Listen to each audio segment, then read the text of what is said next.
Les régions littorales du Gabon est un ouvrage porte totalité didactique paru en janvier 2017 aux éditions Lettres Nantes, Géolito, maire de Nantes en France et Ramda Walker du Gabon. Cet ouvrage qui a vu la participation de 34 enseignants-chercheurs a été présenté par l'un des 4 auteurs, le docteur Zéphirin Meigné-Ovono, avec Jérim Bivougou et Arnaud Mingo. Regardons.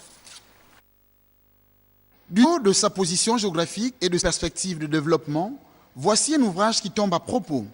Les régions littorales du Gabon, éléments de réflexion pour une planification stratégique du territoire. C'est un ouvrage, c'est un référentiel, c'est un état de lieu qu'on présente d'abord. Donc l'ouvrage est structuré en 2 grandes parties. La première partie parle des interfaces nature et société. La deuxième partie de l'ouvrage est dédiée aux risques, n'est-ce pas, et au dynamisme lié à l'urbanisation. Fruit du labeur de 34 enseignants-chercheurs d'horizons divers, cet ouvrage de 418 pages revient sur certaines données qui semblaient établies. On a appris pendant le primaire, notre collège, que la superficie du Gabon était de 267 667 km. Ce qu'ils avaient oublié à l'époque, il fallait d'abord préciser que c'est le domaine terrestre qui faisait cette superficie. Mais le Gabon ne s'arrête pas seulement au continent. Le Gabon continue dans sa Z2.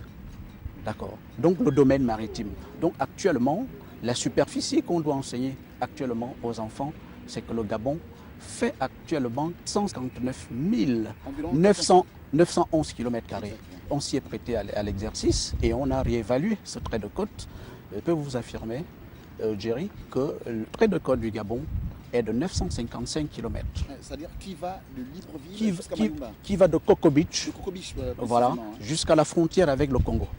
Au fil d'une lecture accessible au grand public, possédant tout de même certains acquis, l'ouvrage, qui est divisé en 17 chapitres, répond à des questions environnementales, économiques et didactiques.